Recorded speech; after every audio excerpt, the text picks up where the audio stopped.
And then I thought maybe it was because you're born in 96. Yeah, majority of us are in 1996. The 96ers. Yes, sir. Yeah, welcome, fellas, to the room again. Welcome to Houston. Our drummer, you know, he likes to clarify that he's not born in 96, but he's an honorary member for sure. Okay. For sure. That's our guy.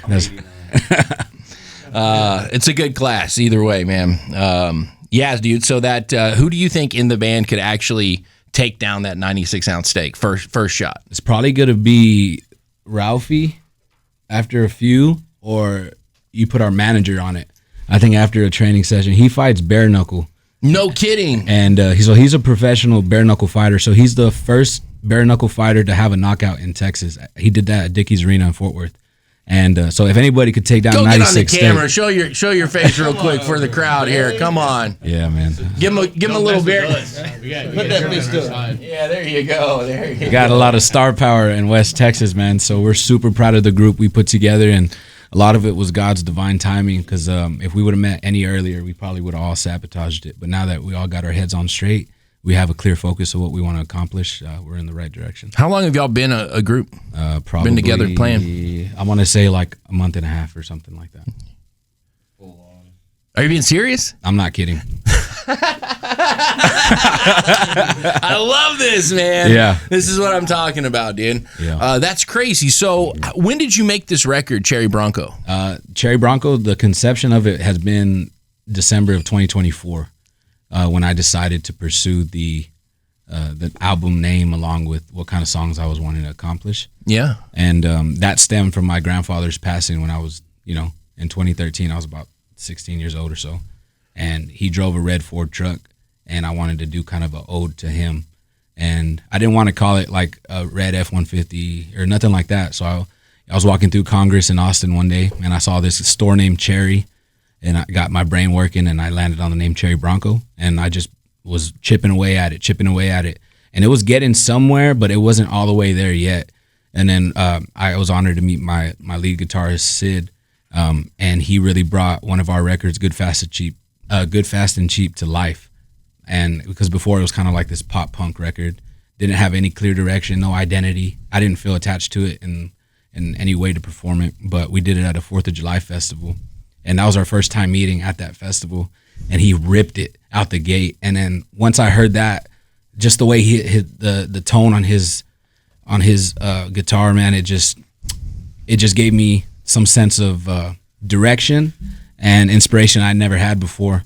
And meeting him led me to meeting the rest of the band, eventually down the road. So, dude, I got to tell you, man. So the record, it was so refreshing to hear it, man. I was pumped from, again, Walk 'Em Down, the first track, but the third song, American Spirit. Yes, sir. That's our baby. Dude, that song will make you listen to Jesse Joe. If you are driving along and that song just pops on, yeah, bro, your ears are freaking out. Your neck's kind of breaking because it starts out like ultra hillbilly. Yeah, bluegrass out the gate.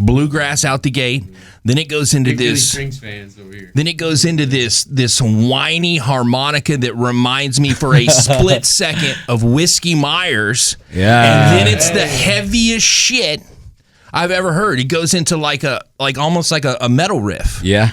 That's a shout out Bridger. He's kind of our ghost producer, guitarist. Dude. He brought so that heaviness cool, man. to it. So cool. We all brought it to the table with that one. And I was telling my producer, Dale, I said, immediately when I was listening to these songs, I'm like, man, this is stadium stuff, bro. I can see the live show. Yeah. And it's produced so well. Did you do this at your house? No, so we opened our own studio in Odessa, Texas. It's called The Mirage. Okay. And I'll show you pictures off it when we get done with this. But, we got tired of the home recordings and the studio budgets that it takes to cut a record. It's for anybody that's listening that wants to get into music. It takes upwards of $1,000 to $1,500 to cut one record, and that's if you get it right the first session.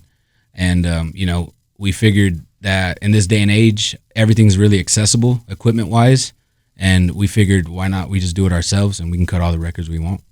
Dude, I honestly, for some reason, I thought you were like the modern day Beck producing all this in your kitchen, and it sounds like it's a 10 out of 10. Thank you, bro. That record is fantastic sonically. Like, it's so good, and the way that you know that it flows, like from the beginning to the end. I listened to the whole thing on the way in today. Awesome. It's pretty incredible. I also like the interlude. There's some songs on there, though, that are the complete opposite end of the spectrum from what we were just talking about. Correct. Talk to me about the song that has Texas in the title. Yeah, Take Me to Texas. I wrote that with a buddy of mine, Luke. Originally, I wrote that just over acoustic guitar, and I just had this idea of being honest about kind of where I ended up in life. You know, I didn't always smoke cigarettes. I didn't always drink beer. I didn't always, you know, live this kind of like double life. But I still revert to the Bible when I have to and when I need to. And I thought that was pretty important to put on a record and let other people know, like, it's okay to be both as long as you're trying to strive for better. And then Luke came in and did the whole bridge of Take Me to Texas and painting the picture of what it's like to be in Texas and the stuff that you see, the Amarillo sunsets, you know, the cattle drivers, a bunch of that stuff. So that record in particular is very special to me because it just reminds me, it's like a timestamp moment. Yeah. And it reminds me of the growth that got me to where I'm at. I don't know if you did it intentionally, and I don't even know if it's ever even clicked to you, but I also thought it was a cool nod to George Strait. Yeah. I mean, I didn't think of that, but that makes a lot of sense. You know, I think he has a song. I don't know what the title of it specifically is right now offhand, but the hook of the song is "Take Me to Texas." Oh, and Take Me to Texas. That one. Yeah. And then you mentioned "The Cowboy Rides Away" in that song, right? Oh yeah, I do say that. Yeah, the cowboy. Yeah, I do. Dang, that was not intentional at all. But now that you point that out, I will run with that for now. Yeah, I will say that. Yeah. Hey, you're welcome. That's exactly what I wanted to do. Thank you. Completely intentional. I'm glad that got across to you. That's awesome, man. Yeah, dude. Again, I think the record is really good. What's your favorite song on the album for you to play live? Is there a different one that you like to listen to other than playing live, or is it just is there one that stands out? Well, right now we have such a string of shows lined up for us this year. We haven't been able to play them live yet, so that's an interesting question. You've only been a band a month and a half. Yeah, that's crazy. You know, we got our first show next Saturday or next Friday in San Angelo, Texas, at the ArcLight. And, you know, it's going to be interesting to see which ones perform well live because we have an idea of which ones could do well and which ones are our favorite personally. But, you know, it's a different ball game when the lights come on. You said American Spirit was the baby. Is that American Spirit's the one that's been getting a lot of traction. That one and Grindstone is a lot of people's favorites. And it's just because it's that nitty, like, raw headbanging stuff that I think people are missing nowadays. You know, a lot of people play it safe. And one thing about me and the Sixers, we don't do that. That's my favorite song to play, Grindstone.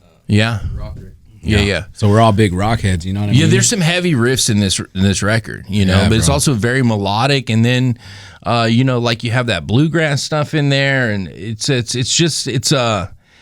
you can tell the music that you've listened to that's inspired you. You know, you can see these moments and flashes and hear them throughout the record. And I just thought it was really cool, you know, because it is a country concept album. Like, it is an album and it is very country feeling.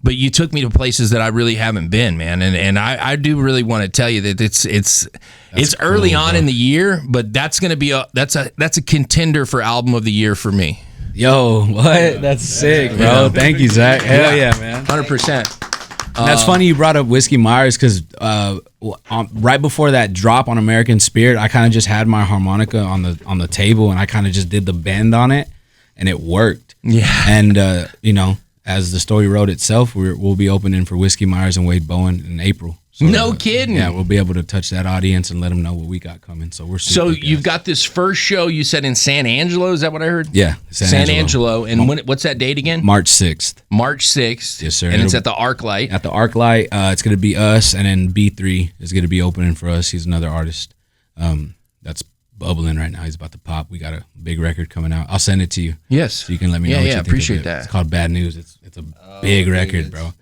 But yeah, it's just trying to, you know, you catch lightning in a bottle sometimes, and if you've been around this industry long enough that you know, like, it dies out eventually. Yeah. And we're just trying to make the most of our shot, man. Trying to ride that wave, man. Because you don't know when you'll get another one. How did you get all this pop initially? Like, so you go from the rap shows to meeting Sid in Austin, right?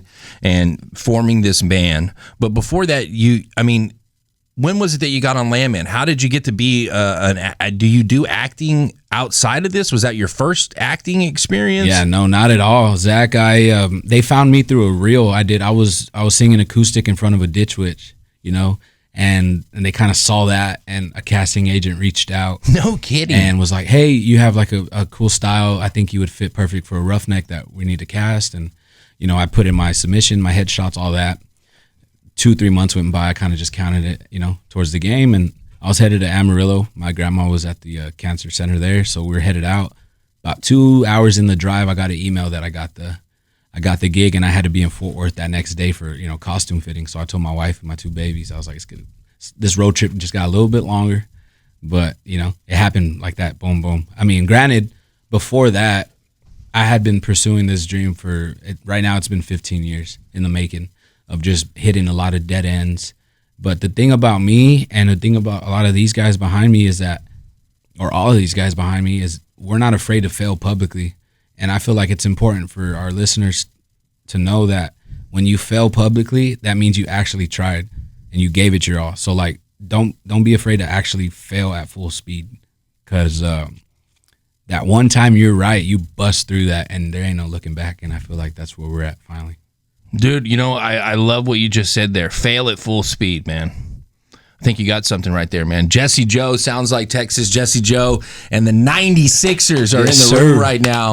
I would love for you guys to play a song. Do you want to do that right now? Yeah, we can do that. What song are you going to play? Let's talk to me, because American Spirit, you said that was one of your go-tos on the record. There are some more melodic, I don't want to call them slower, but I guess, down-tempo songs with more country feels, almost slow dancing songs, if you will. Yeah, we're going to play you one called Last Call. It's one of our, our more dancier two-steppers, and I feel like, majority of the audience can like catch a vibe with it really quick and understand that we're more than just this like country rock group that'll throw down wherever and whenever, but we can also compete with the best of them, and we can make hit records. Yeah. And I'm happy, this is all homegrown. We're writing it in house, and we're not searching out for nothing. So tell me real quick, while the guys are kind of getting their stuff together, how did you get the opportunity to write the song on Landman? So it never made it to air. Okay. Thank you. And so the big opportunity with Landman was more just being on it as an actor or as an extra or however you say it. And then after I was on there, I got a bunch of, I network when I'm there, because a lot of people kind of were there and just kind of blown away by the awe of it all. But me, I see things in a different perspective, and I try to make all the connections I can make, because that's usually your next step in wherever. And we're grabbing coffee, and it was Christian Wallace, which is the guy that was from Andrews I was talking about. And, I took a note from Yellowstone, how they had Ryan Bingham. And I noticed that, and they told me that, Taylor Sheridan loves music, and, Shane Smith and the Saints, I think, were on there too. So I kind of threw my hat in there. I was like, well, I write too, and I know it's kind of hard to hear, like, during a shoot, like, they don't really want to get pitched ideas, but, I got some contacts in, and, I got to work on the song, and that one ended up being Good, Fast, and Cheap. No kidding. Yeah. So we'll play that one for you as well. But this one right here, this one's called Last Call.